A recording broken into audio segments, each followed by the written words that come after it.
Today's video is something I'm really excited about. Today is the first in what I hope will be a long series of conversations with Luke, old Coolhand. Luke is an OG gambler who was active in the 50s and 60s. He's now in his 80s. And I don't mean he was active in his 50s and 60s, in the 50s and 60s. He was active when he was still in school. And he's now in his 80s. And he's chosen now to spill the beans on some of the stuff that used to take place back then in the gambling world and on the gambling scene. This is gambling history, especially what is coming up today, because this conversation was about a bookmaker's clock bag. Now, that is a device that bookmakers used to use to facilitate taking illegal bets, off-course bets that were illegal at the time. And the clock bag would time lock betting slips so that the bookie could verify that the betting slips in it were legit and that the outcome of the races in question couldn't have been known when the bets were placed.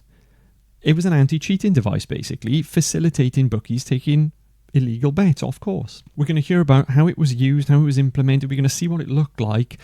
We're also, and there's not much information about this, that's what's so exciting about it. It's real gambling history, but we're also going to hear about how Luke's uncle Fred figured out a way to beat the bag, which is completely unique information that is definitely not documented anywhere.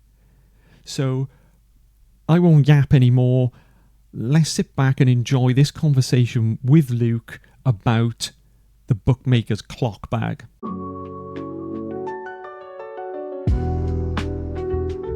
Right, so, in terms of the bookie's bag, why did they have it? The bookmaking was illegal, wasn't it? Yes. That was completely illegal anyway at that point, wasn't it? The only way it was legal was like on a race course or a dog track. Yeah. That was legal. So they used to have the bag as a way to... As a way to bet from pubs, Yeah. clubs, public urinals. Yeah. Anywhere there'd be a few people hanging about at one time. There'd be probably a bookmaker would set up there. I think a runner would have the bag, would they? They'd run up another bag, yeah. Yeah, not there. The bookie himself wouldn't get involved. No. The bookie himself would drop the bag off with the winnings in the morning. Yeah. And pick it up with the take-ins in the evening. So he had runners all over the place. They'd all have a bag. They'd all have a bag each. Yeah. The bookmaker then, when he picked the bag up in the night, yeah, he was the only one who could open it. Well, how was it locked then? Like a key or something? Yeah, and sections, 6 bags for 6 races. And each bag had a section in the clock. And once that bag was in there, it would pierce the paper clock, the paper dial in the clock. Right. And that would say, this was clocked at 2 o'clock. So was that stamping your actual betting slip? Or the betting slips were in the bag. So the betting slip wouldn't get time stamped? No. But the betting slip would be sealed would be in a section of the bag that was time stamped? In the bag. Or time protected? Yeah. Like the first bets that say the first race is at 2 o'clock. Then they would all the slips that the runner had collected, he'd put them in the bag and lock that bag. Say for the 2 o'clock race, he would wait until 2 o'clock or just after, so as he's not missing anybody betting. Yeah. Oh, right, because once he's closed it, that's it then. That's it. That race is sealed. For that. So he's not going to close the bag at 1:30. No, he's right, so he'll go up to the wire anyway on closing the bag. Yes. And when he closes the bag, the clock will basically record that for the bookie to know this bag was shut on time. Yeah. But the technology was nothing like it is now. No, well look, we got some pictures here. Right. That's it, perfect. Yeah. 6 races in the same clock. In the same, yeah. One bag per race. Right. Even though it was illegal. So there was no telephones in the pubs or nothing like that. Yeah. Because roughly what era are you talking about here? 50s? 50s. I'm about 13, 14, Right. early 50s. Yeah. Nobody had telephones. The only people who had telephones was the post office, the doctor. Yeah. Yeah. You know what I mean? Yeah. A solicitor or something like that. And the bookmakers. Yeah. But they had an office, right? And in that office they'd be in contact with the results. Like The bookies would. The bookies, the bookmaker, the actual legal bookmaker. So the bookie's running a legit business essentially. The bookies, yeah. But he's not supposed to be taking bets outside of designated areas. So he is running a legal business. Definitely. But he's taking illegal bets. That's what this boils down to, doesn't it? That's what it is. That's exactly what it is. Because otherwise, how much turnover is he going to get from off-course bets? He's getting more than on-course. Legal, yeah, definitely, yeah. Yeah, it's crazy. Anyway. Yeah, because, and the thing is, travel one the same. What is it? A local bookie like the one I'm talking about would be taking perhaps in Chepstow races, Eddyford races, Worcester races, you know what I mean? More or less local. Yeah. But he wouldn't be taking like Epsom, would he?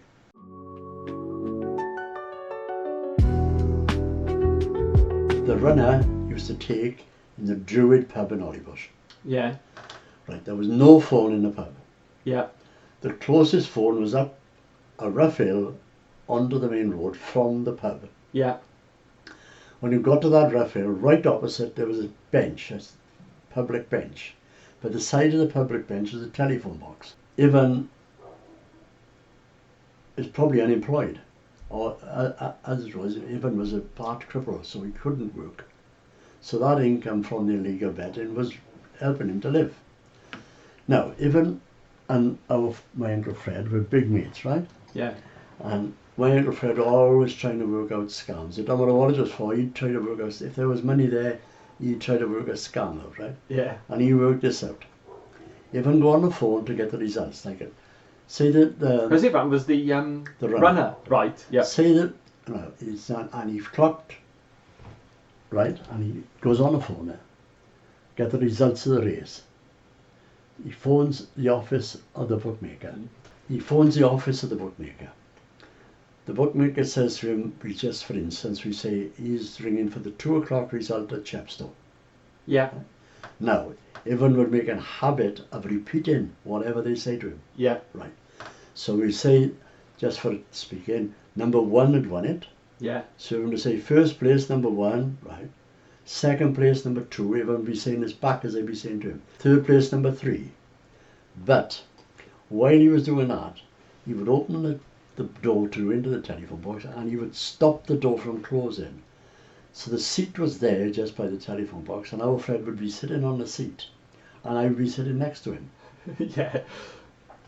So our Fred could listen to what Ivan was saying. Yeah. We got to remember those days, there was no traffic or anything like that, hardly anything, so a car wouldn't pass and disturb it on the thing. Very bad luck for that to happen. Yeah. Anyway, so what they would do is to write a slip out. A slip is the piece of paper that you write your bet out on. Yeah, yeah. Right, they'd write a slip out. They would say 2 o'clock Chepstow, right? Then down here on the bottom of this, lower down in the slip, they would put 3 o'clock Chepstow. Yeah. So they would pick a horse in the 3 o'clock race that they fancied to win. Yeah. And they would write their name in there. Yeah, so they legitimately fill in the slip in for the 3 o'clock race. Exactly. Yeah. And then they would write the bet in, which is like pound up and down, pound double, they say. Right. But in those days it wouldn't have been, it'd been a shilling up and down and a shilling double, or, you know, and the same as a real gamble, right?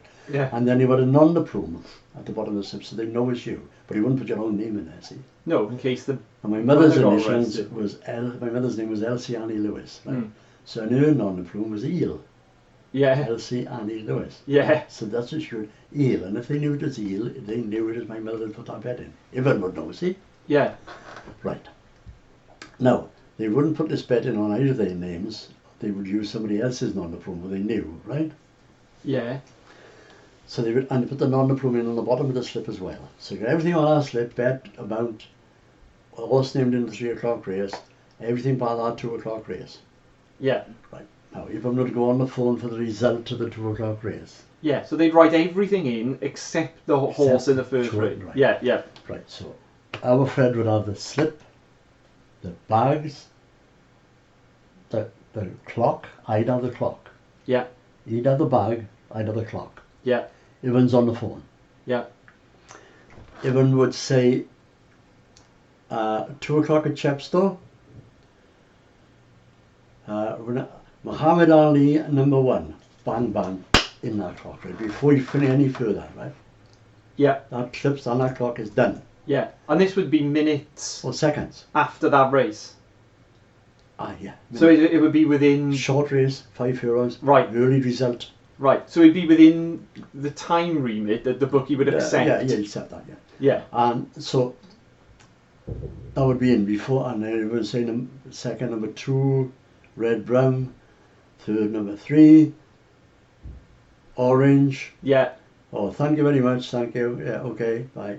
Now, Evan's on the phone, isn't he? So he can't have clocked that late, he's on the phone. Yeah. And the thing was, the bet would be nothing to do with them money-wise, because Evan would pay the winnings out the next day. Yeah. Right. So, when that came through, that up and down and double, the 3 o'clock horse might have lost. Yeah, but yes, pure luck, yeah. Right? So they'll have a winner up and down double. Yeah, they've at always 2 got the o'clock. first horse. Right. Now, if they had the luck to pick the winner in the 3 o'clock as well. The double's on. Right. And they wouldn't do this every day, see? Yeah.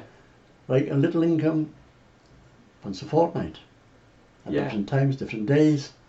It wouldn't always be on a Monday. And the fact is, if you did it one day and it didn't hit, the second horse for your double didn't hit, then it's not suspicious anyway. Yeah, that's the way it's done, yeah.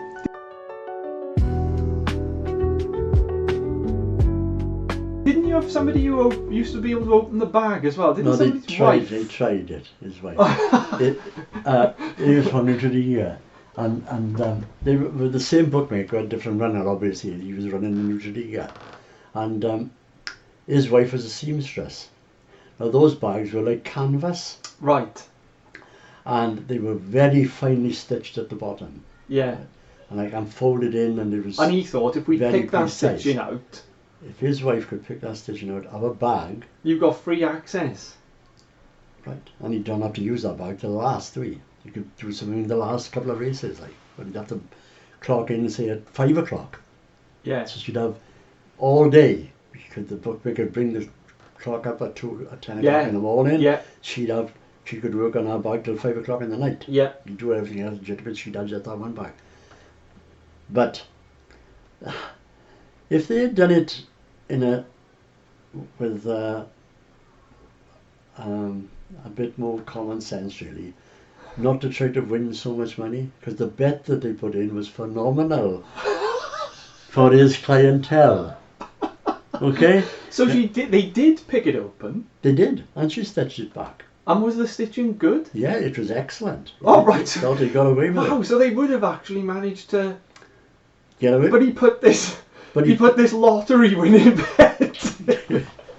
See, so the bookmaker, they kept opening the bags and they tipping it out. They've written loser, winner, so EAL, right, so wins £1.10, £1.10 there for the EAL, slip there, that's who wins, that's the slip. And they wrote that out, and everything else is theirs, isn't it? Yeah. So the bookmaker then, like you've given them for the day's take-ins, say at £10, and they have had winnings of £5, so it's £5 for the bookmaker, and you've got Yeah. But that slip, we say, is normal clientele. We're betting sixpences, shillings, 2 shillings. Yeah, because you're talking the 50s. Yeah, and a pint of beer was 1 and 3, so like betting 2 pints today would be 8 quid. Betting 2 pints then was 12 and a half pence. Yeah, right, okay. So a chap who bet £1 in those days was absolutely phenomenal. High rolling. For the working man, see? Yeah. And he went too far. Can't remember the figures exactly. I didn't know him at the time, but I could remember how Fred explained it to me what had happened. So as soon as he opened the bag and saw, wow, this monster bet has landed. It landed, yeah. He knew it was sus. Right. So what happened then? They start looking at the bag then, didn't they? They're not stupid, are they, right? Okay. So then Instead of waiting till the next day to take the clock up, the bookmaker goes to his house that evening. So he knew. And he said, I got a big winner. And the last race here, or the last couple of races, I got a big winner here. I brought this money up myself. Who is it? Couldn't tell him, couldn't. I'm talking about, say, 1953-ish, you know. Yeah. And a week's wages would have been £4 a week. Yeah. So to bet £1 even See, is quite a lot. You're betting 25% of your wage, Yeah. of a week's wage, isn't it? Yeah, it would be a lot. And if you won £20, you were winning 5 weeks' wages, which would be £1,000. And what did they, £2,000? Yeah. See, so he swelled a rat, didn't he? When every other bet in our bag, in our clock that day, was average of betting a shilling, 1 in 6, 2 shillings. All of a sudden this bet comes in for £2 and he wins.